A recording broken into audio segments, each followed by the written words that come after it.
Welcome to In Her Voice.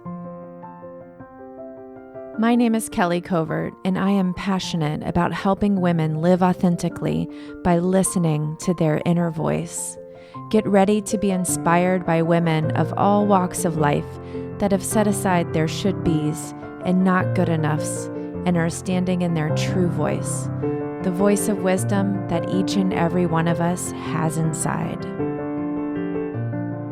Hey there, you guys. You are listening to In Her Voice, episode 27. My name is Kelly Covert, and I am an inner voice coach and your guide as we dive into topics of all sorts about listening and connecting and living by our inner voice. And you might notice that today my voice sounds a little deep. It's because I am recording this before 8 a.m. I got up this morning and my kids were still sleeping and the house was sort of quiet. And I thought, now's the time. I'm going to do it right now. And what we are talking about today is fear.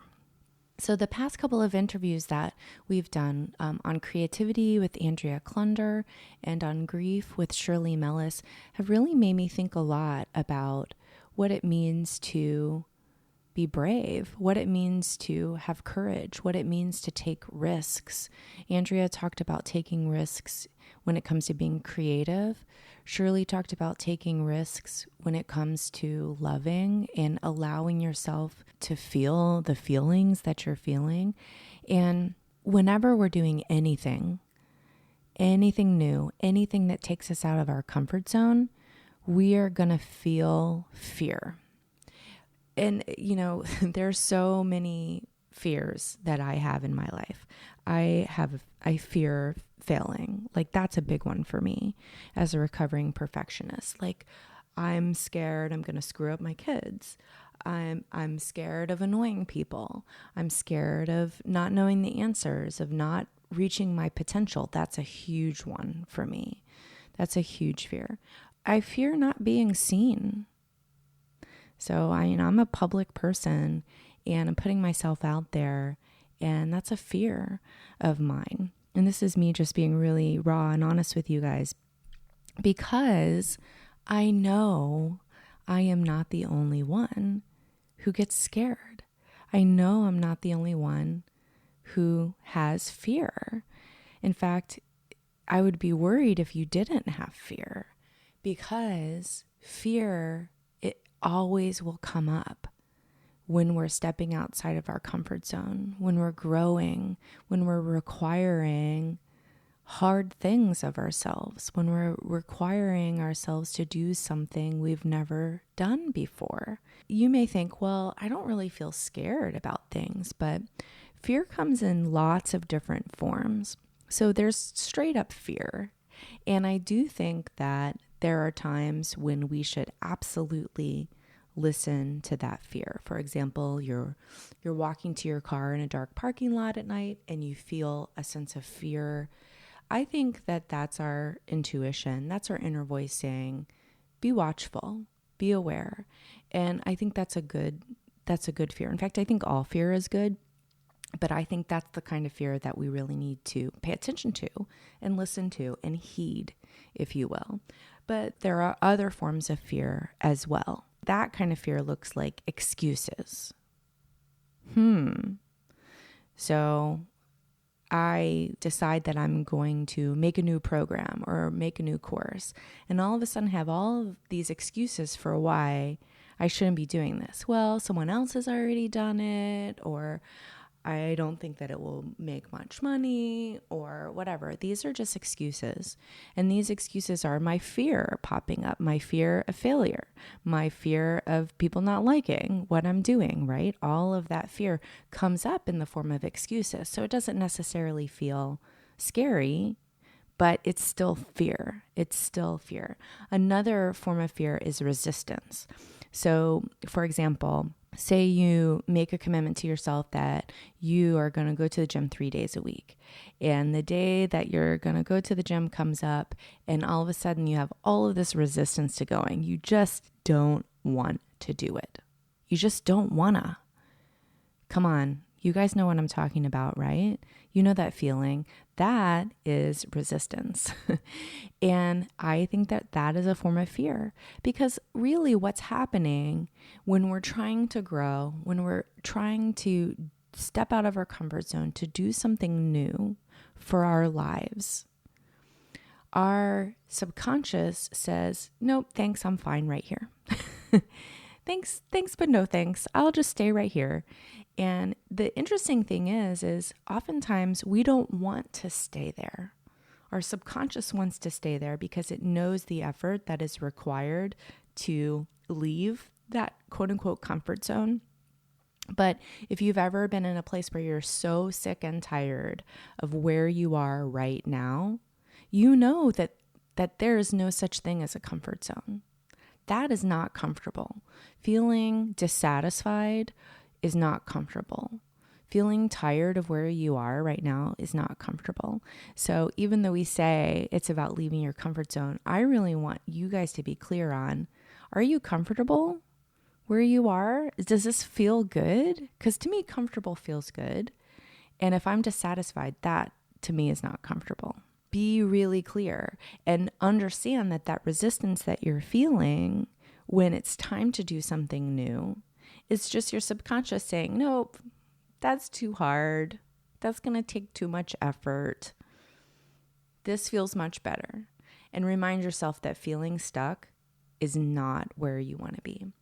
Another form of fear, and this is a biggie for me, and it's, I think, really similar to resistance, and that is procrastination. And that is exactly why I'm recording this episode so early this morning, because I've been procrastinating.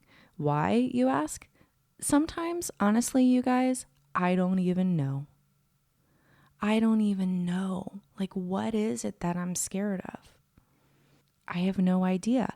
And I think that it's okay to not know. Like, give yourself permission to recognize that there's fear happening and be okay with not understanding that.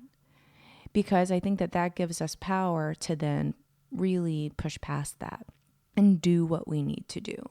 I don't need to know why I'm procrastinating. All I know is that I am, and that there is probably a reason for that. And whatever that reason is, it's not a good enough reason for me to not do the thing that I know my heart is asking me to do. So that's really how I try to fight procrastination. But this is a huge battle for me, you guys. So the problem with fear, and I mentioned this already a little bit, is that it keeps us stuck.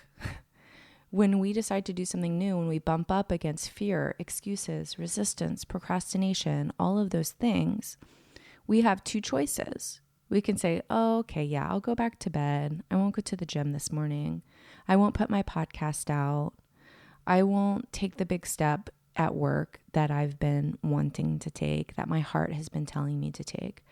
And that is letting fear boss you around.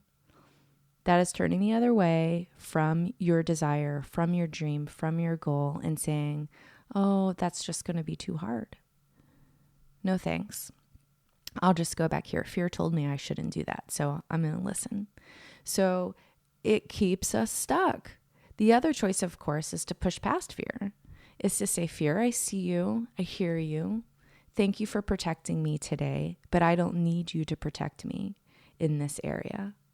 This is something that I want to grow. I want to feel uncomfortable in this today, and I'm going to step out. In your life, I guarantee you, fear has won too many battles already. And the more battles fear wins, the more powerful it becomes in our lives. And so really the way to start getting in the habit of not letting fear boss you around is to quit letting it win battles in your life. You've got to start getting that momentum on your side. It's you against that fear. It's your goals, it's your dreams, it's your desires against that fear. And the more battles you win, the braver you're going to be to push past it. The easier it will be to do that. And the more battles your fear wins, the easier it is for you just to turn back and go back to your stuck place and stay there. This is super real talk, you guys, but I really feel we need to hear this. I need to hear this. Maybe this is just for me today, but I have a feeling it's for somebody else too. Maybe you. The good thing about fear, and you're like, what? There's nothing good about fear. Totally, there is something really good about fear, is that it points us in the right direction. So what do I mean by that?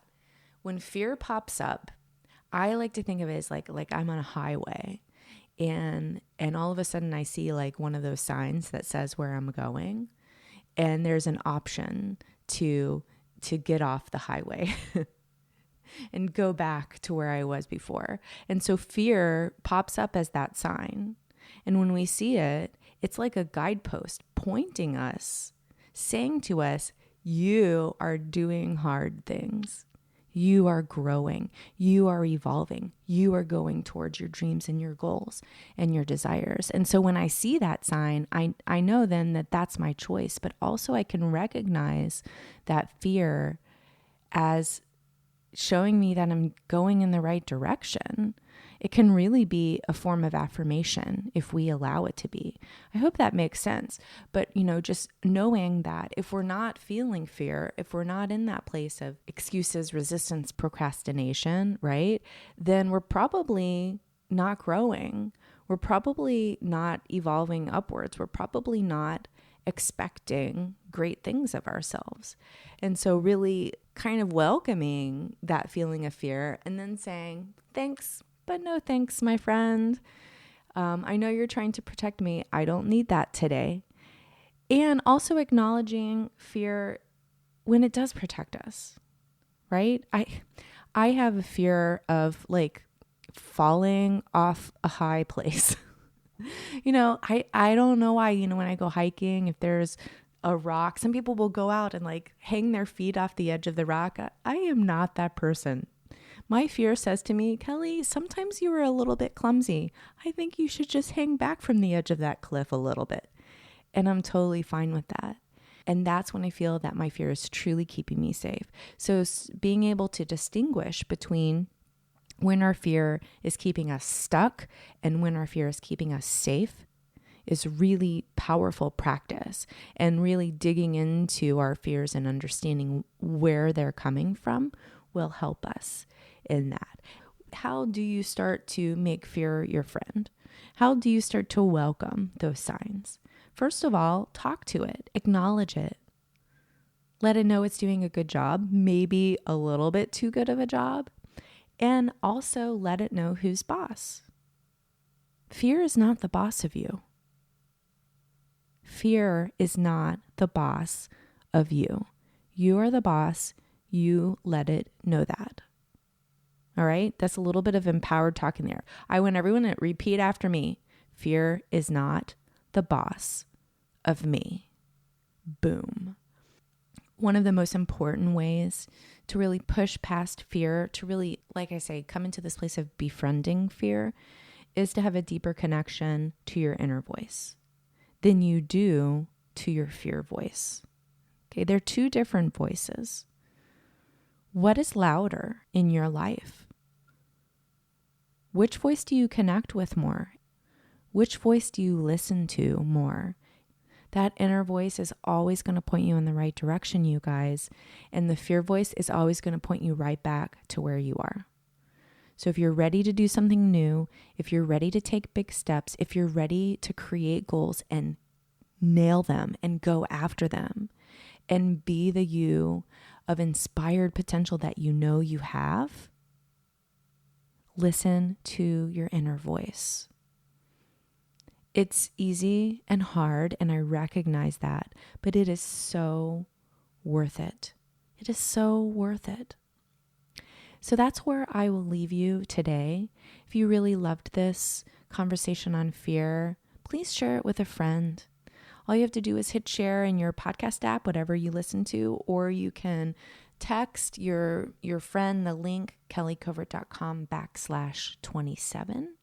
And that will go right to the show notes page for this episode where you can listen And also click a link on that show notes page to become a supporter of In Her Voice on my Patreon page. You can be a patron of In Her Voice and join with me in reaching more people and creating more opportunities for women to hear and understand the importance of listening to their inner voice and of owning their true worth each and every day, of understanding that all things are possible for us, and that when we live by our inner voice, we can change the world.